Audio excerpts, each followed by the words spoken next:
I'm going to give you a speech about, I'm going to inform you about the state of cyber threats currently, tell you how to protect yourself, right, and talk about where cybersecurity is headed next. So, I'm going to start with a pretty simple question. Who here has gotten a virus before? Me? Yep, literally everyone, right? It's pretty bad. So, computer viruses have been around for like a pretty long time, right? I'll tell you guys more about that later.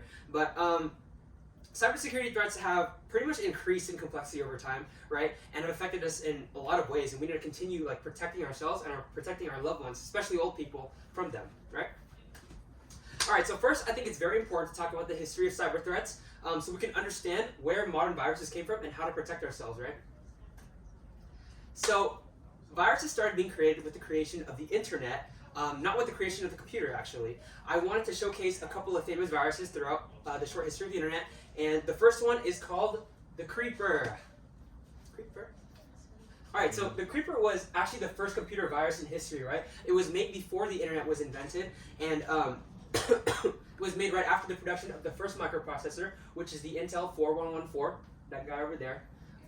It was created for harmless fun, basically. No one really wanted to do anything with it. But yeah, the story is the creator was like, hey, I want to prove that I can make code that self-replicates itself. So he made the Creeper, and it goes around, and every machine it infects, it just pops up a message that says, I'm the Creeper, catch me if you can, and that's it. However, as the internet started getting more popular, right, so more people started coming on, things got a little bad. One of the most famous viruses in 2000 is called the virus I Love You. It's a message from a secret admirer. One of the most largest and most destructive viruses. It affected about 60 million computers in its lifetime, and it's able to kind of destroy any file it wants, right? Its main purpose is to replicate itself by sending itself to everyone's or people's Outlook inbox and then destroying your entire system, basically. So what happens is it'll just creep onto someone's thing. You open an email up, right? It was spread through email, so you open it up, click on this file. It would send itself to everyone in your contacts list, literally everyone, and then break your computer. So that was the I Love You virus. Yeah, so after a little bit of evolution, we come to the modern virus. It's pretty similar to the iteration of I Love You, basically. It's no longer distributed just through email, right? Now it's distributed, viruses are distributed through social media, through the World Wide Web, a lot of stuff, right? So the modern virus relies on social engineering, right? Just as the I Love You virus did as well. You'd have to let it in, basically. So it uses phishing to social engineer. What that is it basically something pretends to be someone or something else in order to get you to do something, like install a program or give a bad actor access or other things, right? And most modern cyber attacks rely on you, the user itself, giving them access. So what can we do about it? Well, luckily, we control what viruses we get on our computer, right? And we control what we put on our computer. So we can just watch out, right? We can just be more educated about it. So a couple tips about phishing. You can detect phishing, and phishing is in a lot of things. It's in email, it comes through email, it comes through websites, right?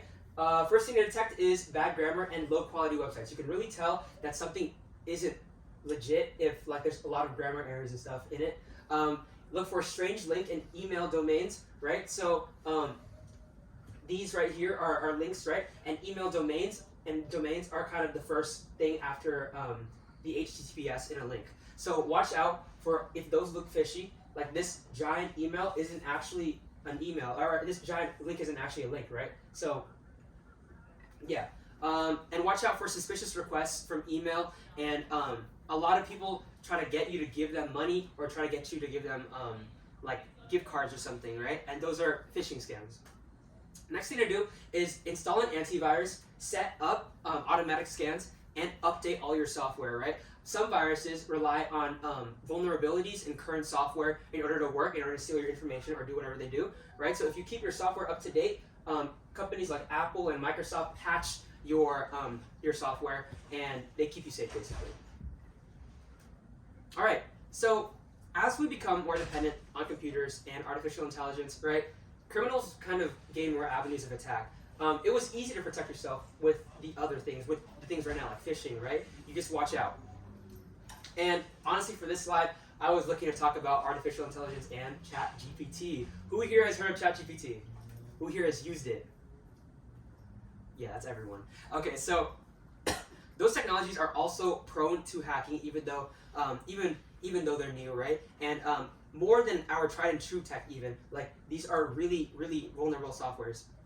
So because of this, I want to take some time to think about the predicted future of cybercrime and hacking, especially with these new technologies. So firstly, I know not everyone knows what machine learning is, so just a quick crash course. Machine learning is basically a program that uses data to train itself and get better at a certain task. It can be any task, right? Often it trains on the fly, so it gets better as it does something. Like, for example, a self-driving car, right? This is a view of a self-driving car right there, and it gets better as it drives more, right? And a lot of our inventions nowadays are relying on machine learning. So data from models could be stolen from machine learning models. These are all things that are happening with new technology. Models can be manipulated into making mistakes. Like, say if someone like hacks in your car and then makes your car like drive off a road or something, that could be a problem. And models could just be turned off, just willy-nilly, like they can just be turned off. So these attacks may not require access to a victim's device at all, which is pretty scary, right? And of course, these are new types of attacks on new things. So new protections are going to have to be made to combat them. And these new pieces of technology are extremely useful, right? And they will revolutionize our entire world. But the problem is, with this giant leap in technology will come giant leaps in cyber threats that look to profit off of us. Of course, this is budding technology, and budding technology always has its problems. It's just important to realize that ML and AI are not foolproof whatsoever. But as we keep going forward, we're going to address these issues hopefully, and protections will evolve with threats. Our tools have changed a lot throughout history, and they've come with their own problems, right? But we've overcome them. We've protected ourselves from the world's first couple of viruses. We've educated each other on phishing attacks and created antiviruses. So humans are awesome, right? So I'm kind of positive that we can overcome it with some hard work. And the future of tech is not dead. It can be secured, and yeah, we're going to continue to make use of great things. Yeah, thank you. Any questions? Yeah. Do you have any recommendations for any antiviruses that might not cost a lot? Antiviruses? So, what's awesome is, you're using Windows, right? I think I've seen you use Windows. So, Windows devices have their own antivirus built in. It's called Windows Defender, right? And Windows Defender is an amazing antivirus, honestly. You don't have to install anything else. But if you wanted, let me go back and show you that this antivirus right here is called Malwarebytes. They're a pretty good antivirus too. So, go ahead. Yeah. Anything else? Oh, yeah. Yeah. Thanks, guys. Thanks for listening. Thank you. Okay, bro, I can't even lie.